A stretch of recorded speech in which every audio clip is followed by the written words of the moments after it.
Es un placer recibir a Richard Ferreira, presidente del Zunca, para profundizar sobre este tema que tiene que ver con que el Fondo de la Construcción y el Ministerio de Trabajo y Seguridad Social impulsan una campaña de sensibilización sobre seguridad laboral. Bienvenido.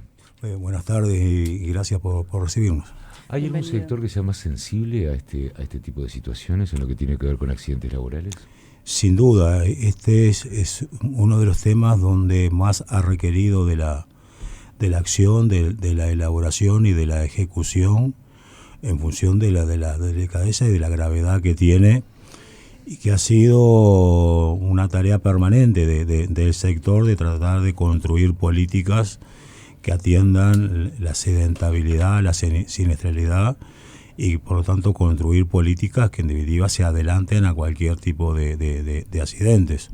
De hecho, venimos de un recorrido de muchísimos años, ¿no?, donde era prácticamente que normal matarse en la industria de la construcción, una industria donde prácticamente no tenías derechos, y que en definitiva esa condición generaba, ¿verdad?, un escenario de altísima siniestralidad, de altísimos niveles de accidentes en la industria de la construcción. Y de hace 30, 40 años a la fecha hemos venido en un proceso de aumento de lo que tiene que ver no solamente con los controles, sino de la elaboración y la ejecución de diferentes políticas que tengan que ver con la formación, con la prevención también, y con el control en función de esta realidad. Entonces, en este sentido nos parece bien importante resaltar este proceso que ha sido en conjunto con el sector empresarial, con las cámaras empresariales, y en este caso, en el presente, también con el gobierno, en la cual hemos instrumentado diferentes iniciativas, hemos generado diferentes acciones para atender la problemática de la industria de la construcción o la problemática del mundo del trabajo, que no escapa de la realidad de la construcción. Sí, vos hablabas de esa evolución, y también hay datos que se han manejado en estos últimos meses que ponen una alerta en la situación que están atravesando en cuanto a los accidentes que están teniendo. Exacto. Que se han disparado. Sí, si uno mira el año 2025, nosotros nos reintegramos de la licencia anual en el torno del 12 de enero, por ahí, desde el presente año. A la fecha llevamos alrededor de 150 jornadas efectivas de trabajo, y tenemos 7 accidentes fatales. Esto nos ubica, lamentablemente, en un promedio histórico antes del 2014, donde prácticamente moría un trabajador o trabajadora de la construcción por semana. Hoy estamos en un triste promedio de que cada 22, 23 días, en 150 jornadas de trabajo, murió un trabajador. Tenemos hoy, ¿verdad?, la realidad de que llevamos 7 compañeros fallecidos en accidentes laborales en lo que va del año. ¿Hay algún común denominador que ustedes puedan analizar? Porque una cosa es cuando no están los implementos de seguridad, otra cosa es que estén y no se usen, que es un elemento que ustedes ponen, que se puso en la campaña, ¿verdad? El reclamar los implementos de seguridad también y tomar conciencia en ese sentido. ¿Cómo está ese aspecto? Sí, la campaña tiene dos objetivos. Una es la sensibilización y otro es la concientización. Yo creo que, o creemos, de que la campaña tiene un objetivo de sensibilizar a la opinión pública, en el entendido de que es posible pensar en una industria de la construcción sin accidentes laborales. Rechazamos la idea de, por el simple hecho de levantarte e ir a trabajar, tengas que accidentarte o tengas que matarte. Entonces, en este caso, esta campaña tiene un costado que es la sensibilización en la opinión pública, ¿verdad? Y también nos parece bien poner el tema sobre la mesa, la discusión, ¿verdad?, el debate de cuáles son las acciones, las medidas, tanto del sector empresarial como del gobierno, como también por parte de los trabajadores, ¿verdad?, en esa idea de construir una industria sin accidentes laborales. Y lo otro tiene que ver con la concientización.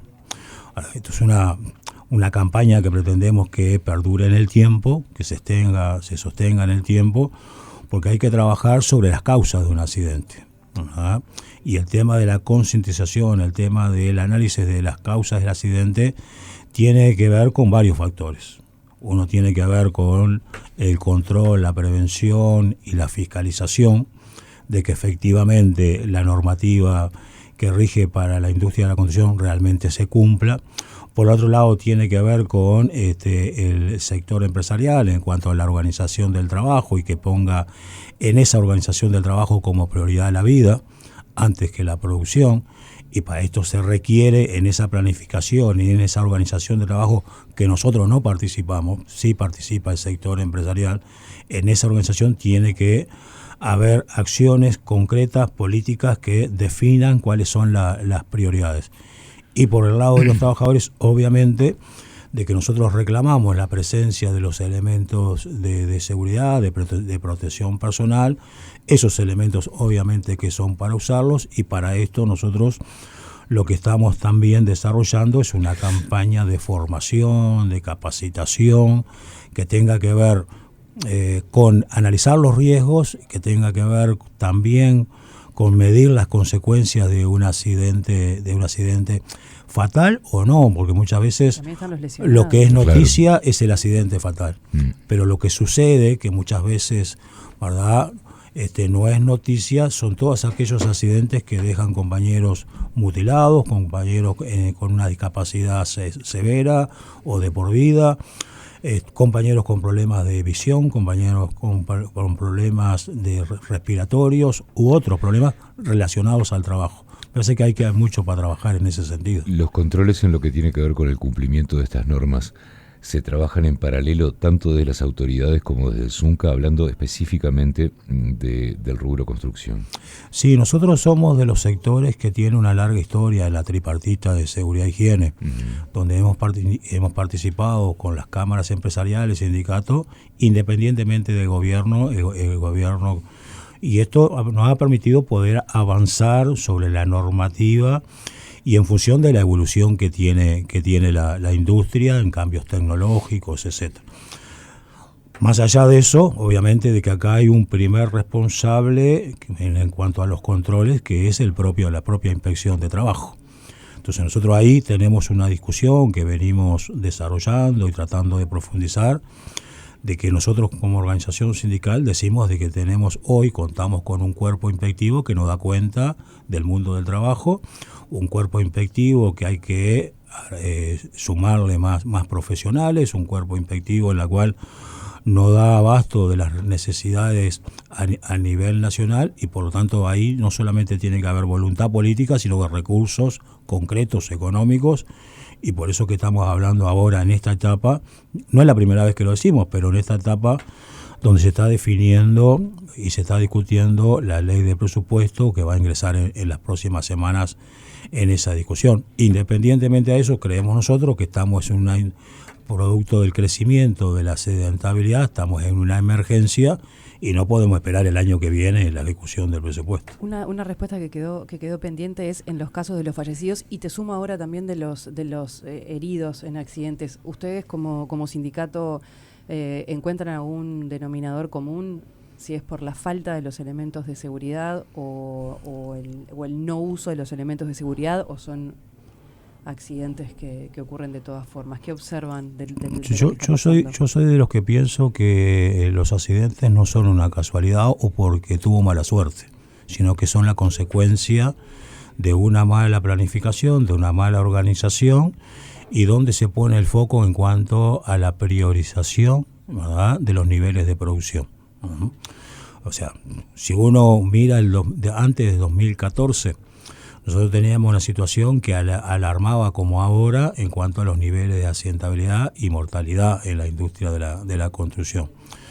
Cuando en 2014 suceden dos cosas. Una es la creación del decreto 125, ¿verdad?, que elimina el anterior, el 89-95, que fueron instancias donde fueron requeridas, que llevó mucha movilización de los trabajadores y trabajadoras, reclamando mayor protección en el trabajo. A partir del 2014 surge el decreto 125, que incorpora hoy más de 400 artículos, donde determina con muchísima claridad cuáles son las medidas de seguridad que se debe proporcionar el empleador para desarrollar determinadas tareas, en altura, en excavación, trabajo con tensión, bueno, absolutamente todas las tareas, y lo que se debe de ahí de realizar es enfrente a la tarea, primariamente es una evaluación del riesgo y en función de eso tomar todas las medidas de seguridad correspondientes, ¿no? Lo segundo que sucedió en 2014 fue la creación de la Ley de Responsabilidad Empresarial, ¿no? Y si uno mira los datos, ¿no? 2014, 2019, nos vamos a encontrar que no solo en la construcción, pero también en la construcción bajaron los accidentes de trabajo, ¿no? Entonces, esto quiere decir, primero, de que aquello que se discutía en aquellos años, que era una ley innecesaria, que lo único que se pretendía era ir contra el empresario y no sobre los accidentes, eso quedó por el camino, quedó demostrado que no es así, porque entre el 2014 y 2019 bajaron los accidentes. ¿Qué pasó después? Pasa que entre el 2019 y la fecha, ¿verdad?, muchas de estas cosas se empezaron a flexibilizar o se dejaron de hacer. Por ejemplo, los controles, ¿verdad? Por ejemplo, los controles. Hay que ponerlo sobre la mesa también como una de las... ¿Controles de la inspección del trabajo? Controles, producto de falta de inspectores, y también por parte de otros organismos, llámese el Banco de Previsión Social, donde también generó una condición de una tendencia a la precarización del trabajo. Entonces, si uno mira los datos oficiales, donde ha crecido el trabajo informal, ha crecido el número de trabajadores fuera de la cobertura de la seguridad social, muchas veces, no puedo decir el 100%, pero muchas veces la precarización del trabajo o la informalidad del trabajo está asociado al accidente, ¿verdad? O por lo menos potencia un posible accidente. Entonces, estas causas, ¿verdad?, que llevó a que hubieran menos controles, que hubieran menos exigencias, ¿verdad?, lleva de que hoy la realidad te diga que del 2019 a la fecha haya una situación, ¿no?, de mayor precarización, de aumento de la accidentabilidad, y por lo tanto estos números que son dolorosos, por hablar de 100 accidentes en 150 jornadas de trabajo, es un hecho que duele, que preocupa, y que atrás de esto hay familia. Entonces, pero no son un dato de la casualidad, sino que es producto, creo yo, no creo que haya intencionalidad, pero que en definitiva es producto también de que muchas veces se baja la guardia, se flexibiliza, ¿verdad?, no se toman las decisiones quien tiene que tomarlas, y muchas veces lo que sucede son que nos encontramos con estos escenarios. El Zunca es un sindicato con mucho poderío, es un sindicato muy fuerte aquí en nuestro país. ¿Qué pasa cuando bajan estos controles en lo que tiene que ver con el Estado? Porque muchas veces uno le tiene más miedo a la multa del Estado, a la observación del Estado, a la que puede llegar a tener dentro de lo que es su propia asociación. Y vuelvo a lo mismo, ¿cuánto fiscaliza el mismísimo Zunca, cuidando también a sus trabajadores, que las medidas se estén tomando, que lo que está a la mano del trabajador hoy en día para cuidar su seguridad, su integridad? Y en el caso de quienes trabajan en la construcción, también el amparo de toda una familia muchas veces, ¿no? Sin duda. Hay que estar en el momento cuando te tenés que ir a golpearle la puerta a la familia y decirle que tu compañero o tu compañera no vuelve. No, es un momento que no se lo recomiendo a nadie. Pero más allá de eso, nosotros somos de los sindicatos que, más allá del reclamo, también tomamos acciones en función de que entendemos que somos un actor fundamental, o de los actores fundamentales dentro de la industria, de que nos pertenecen a nosotros los muertos que hay, porque de hecho son los trabajadores los que se matan en un accidente laboral, o son los trabajadores los que quedan en silla de rueda o con otros problemas de salud severo o de discapacidad. Para esto, ese decreto que yo hacía referencia también recoge el derecho a la figura del delegado de seguridad en el centro de trabajo. Y para esto nosotros hemos trabajado y trabajamos en forma permanente sobre la formación, la capacitación, no solamente del delegado de seguridad, sino del conjunto de los trabajadores. Claro, pero la figura del delegado de seguridad, que tiene una tarea específica, es un trabajador como otro, que se forma, que es elegido por los trabajadores en asamblea, pero que después con la organización sindical le da las herramientas necesarias para que pueda formarse y que en función de ahí pueda cumplir un rol en función de la importancia que le adquirimos o le adjudicamos al tema de la seguridad. Y dentro de la carrera técnica, la que forma a los futuros trabajadores, ¿está bien contemplado el tema seguridad? ¿Es una materia importante? Bueno, en el caso del trabajador, del obrero, la construcción, ¿verdad? Históricamente el trabajador adquirió conocimiento y oficio, ¿verdad? En el trabajo. En el trabajo, Es cierto. Es cierto. Nosotros creamos en el sector la Fundación de Capacitación, el FOCAP, donde damos la posibilidad de que el trabajador adquiera conocimiento en cuanto a su oficio y obviamente conocimiento básico en lo que tiene que ver con la seguridad en el centro de trabajo. Ahora, lo que hay que dejar muy claro acá, de que en definitiva, más allá de ese conocimiento básico, es el responsable de esa capacitación o de esa formación o de la prevención de los accidentes, es el empleador, ¿verdad? Porque en definitiva hay un abogado que dice de que el contrato de trabajo que se firma entre las partes, entre el trabajador y el empleador, el único que pone en riesgo la vida en ese contrato, que es de dos, es el trabajador, ¿verdad? Entonces, en ese sentido, nosotros lo que estamos diciendo es de que debemos de avanzar sobre la etapa de capacitación, de formación, pero también de políticas donde los roles estén muy definidos. ¿Cuál es el rol del trabajador? ¿Cuál es el rol de la inspección de trabajo, en este caso del gobierno? ¿Y cuál es el rol del empleador? Porque también tenemos que mirar las formas de organización del trabajo y de cómo éstas generan una condición de mayor posibilidad de un accidente. ¿Por qué digo esto? Porque en definitiva hoy los ritmos de construcción han aumentado producto del cambio tecnológico.